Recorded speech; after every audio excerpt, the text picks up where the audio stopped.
This video is about when should I breast pump, and it's also about how often should I breast pump, and I have my notes right here. I kind of want to break down my schedule, but at the same time, I can tell you right off the bat, there's no set answer for these questions. In fact, you probably have to answer 20 questions for yourself before you can answer that question for yourself, because it's a bit more complex. And I'm gonna just jump right onto it. I say that because when my son was born, he went to the NICU. And that's a whole nother video. So long story short, I have my birth video posted if you want to look at that. I have to do another video over the NICU, especially when a large baby goes through. Okay, so fast forward, he's in the NICU. They have now discharged me. Everybody in the hospital know I want to breastfeed. How can you breastfeed if your baby is in the NICU, hooked up to multiple machines because he was born over 10 pounds, and you're at the house?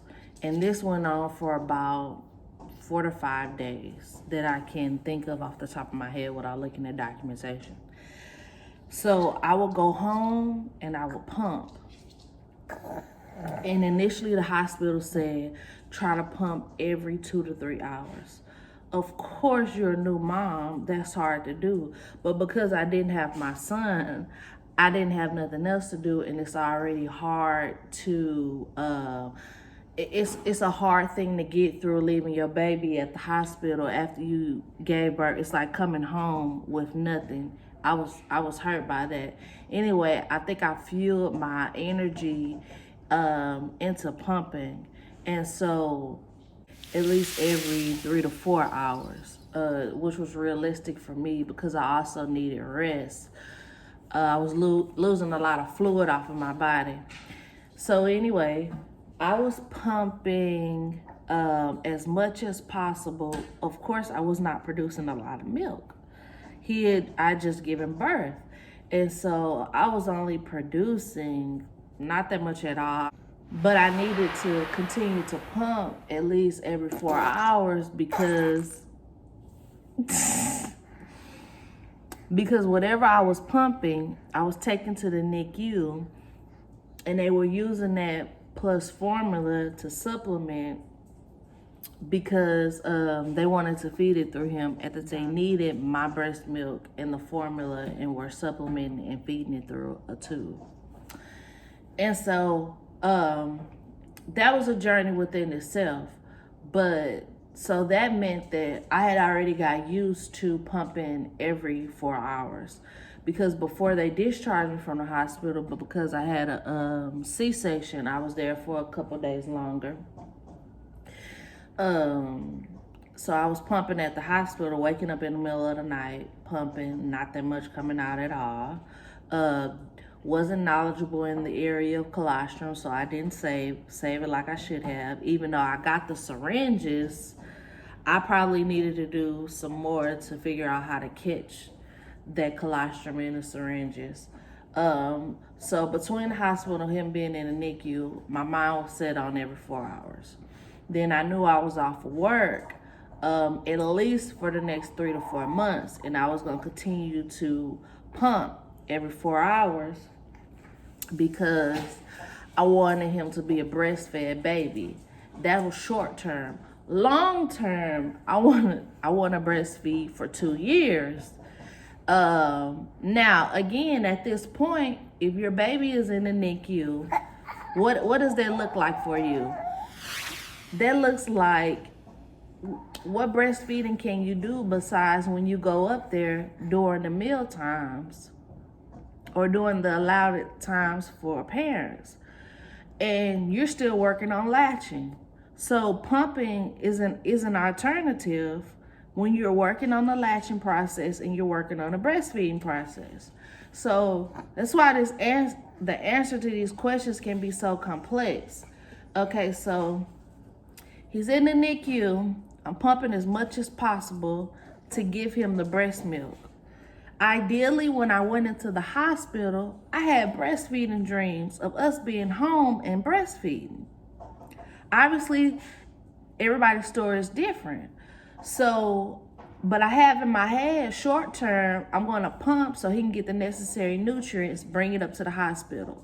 Second thing is, while I'm up there, I'm going to try to get him to latch and breastfeed. It took my son 2 months to latch and love the breast. There was an occupational therapist that said he probably won't latch and love to nurse from the actual breast until it's squirting out your breast. And that was true for me. Until it was squirting out, he didn't want to latch as much.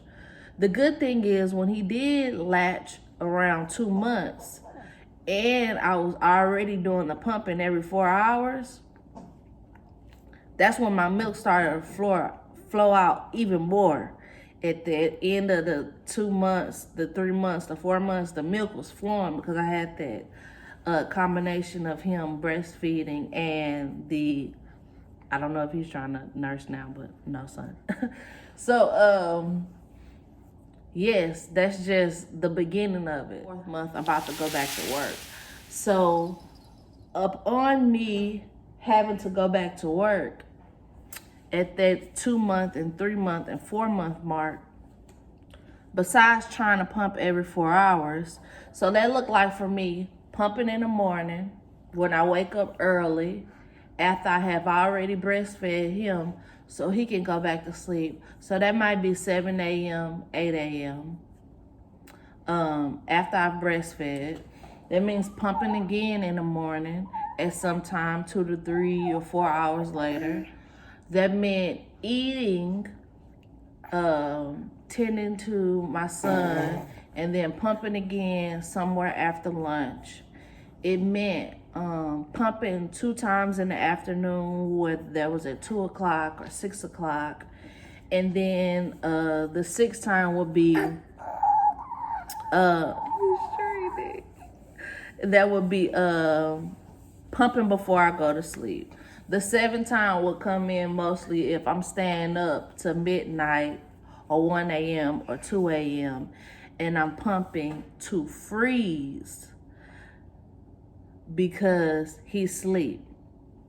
And in the beginning, I will stay up and pump at 12 to 1 a.m. and then set an alarm and wake up at 4 a.m. and pump again. Brings up the age-old question that I see in memes all the time. What should I do when my son is sleeping? You know, should you pump or should you have your me time? I also see the memes that say pumping is me time. So when should you pump? You should breast pump depending on your short-term, long-term goals. You should breast pump depending on how much you need to save if you're a working mom and you know you're trying to have a freezer stash for whoever's taking care of your son. Now, we're in a pandemic. COVID has hit. Now I have a freezer stash, but I'm also working from home. But at any point, I could also have to go back into the field. So what does that mean? I needed my freezer stash, and I'm continuing to build my freezer stash. Bless you. But my pumping schedule is ever evolving because things are happening in life that we never thought that were going to happen. And so I could imagine there are moms out there that said, oh, I'm gonna pump for 6 months, that are now probably thinking about pumping for 9 months or 12 months because as you know, the nutrients in breast milk can help your baby fight off possible infections. And we're in a pandemic. And so it brings us into the next part, which is about how often should I breast pump? That also correlates to how often do you nurse. Some people can nurse a lot and they don't want to breast pump. Some people might nurse and then want to breast pump a little bit just so they can have some in the freezer for when they go to the daycare. Some people are stay-at-home moms, and they just want to strictly, exclusively breastfeed. Whatever you want to do, that's for him. That's for you to decide. I assume that most of the people that probably clicked on this video are either exclusively pumping, or trying to get a freezer stash, or pumping and nursing, or you might be a combination of everything, even supplement feeding, having to mix it with the formula, or use formula until your supply gets up, which I understand all that. You have to factor in all that in order to answer these questions for you. I also pumped because the hospital staff told me the more I pumped, the more I was going to produce. The empty and full method, if you look that up, the taking away milk from your breast and your breasts kind of replenishing themselves or restoring the milk, actually builds up your supply. I always wanted to pump often and pump a lot, also because my baby started to eat a lot. And because he had went to the NICU and he was already on a bottle, we had no problem with me pumping a lot, letting the dad feed, or letting me nurse at night and early in the morning, letting the dad feed during the day, and then I just pump during the day. I like to talk about it because it's become a part of my life. When you pump so much, it's a part of your life, to the point where you're thinking about it. You're incorporating it into stuff. You're pumping and you're working. You're pumping and you're reading. You might be pumping and studying for something. You're pumping and taking care of your child. Your child has to revolve around your pumping schedule. Your spouse has to revolve around your pumping schedule. I did another video about how when I had to work in the field often a lot recently, and I had to pump in my car. That meant waking up early to pump, pumping before I leave, pumping on my lunch break in the car, pumping on a break, pumping when I come home, pumping again before I go to sleep. That can be a lot for people. I also read that 13% of women or working moms continue the nursing pumping process when they go back to work, because I know in the state of Texas they're supposed to have a space for you to pump, a private space, and they also are supposed to abide by the laws to give you that break and space and opportunity to pump. I'm not sure if all jobs are standing up and doing the right thing as far as the laws are concerned, but as citizens, and as a woman or as a mother, you have the right to stand up for yourself and know the laws for yourself. And so I could go on and on forever about the different combination of ways that you could come up for what does pumping look like for yourself. But I can be a true testimony, or a true champion behind the more you pump, the more milk you produce. I've also recently talked to someone, and they had a question about what happens when you're pumping in the beginning and you have nausea. And then I read about how if you do pump in the beginning and you have nausea, it could be because of the letdown process. And that's about how when you turn on your pump, this is my Lancino, I just cut it on. It has a letdown process over here. And that's that fast process that's getting your breast ready before it switch over to the other tempo where it's kind of gathering your milk after it let down. And so if you have nausea, articles to this video and see what that looks like for you as far as when you read, or whether or not you need to seek your OBGYN, or maybe it's just could be adjusting the settings. When I start pumping, it goes through the letdown process. Then it switched to the regular pumping process. When it gets around 4 or 5 minutes, I like to cut it up a little bit to make sure it comes all the way down. Whether you have a Lancino pump or a Medela pump or the Freeme or the Willow or the Spectra, you have to play with your settings and see what exactly works for you. But the thing about it is, if you're pumping often, you probably will kind of figure out what works for you or how often you need to pump. And I would not have a freezer stash if I didn't sacrifice sleep and stay up to pump. That's the unfair truth for me. So I don't want to sugarcoat anything and make it seem like, oh, just pump during the day, everything's gonna be fine. No, I had to stay up and pump at night in order to get a freezer stash. And I did lose a lot of sleep.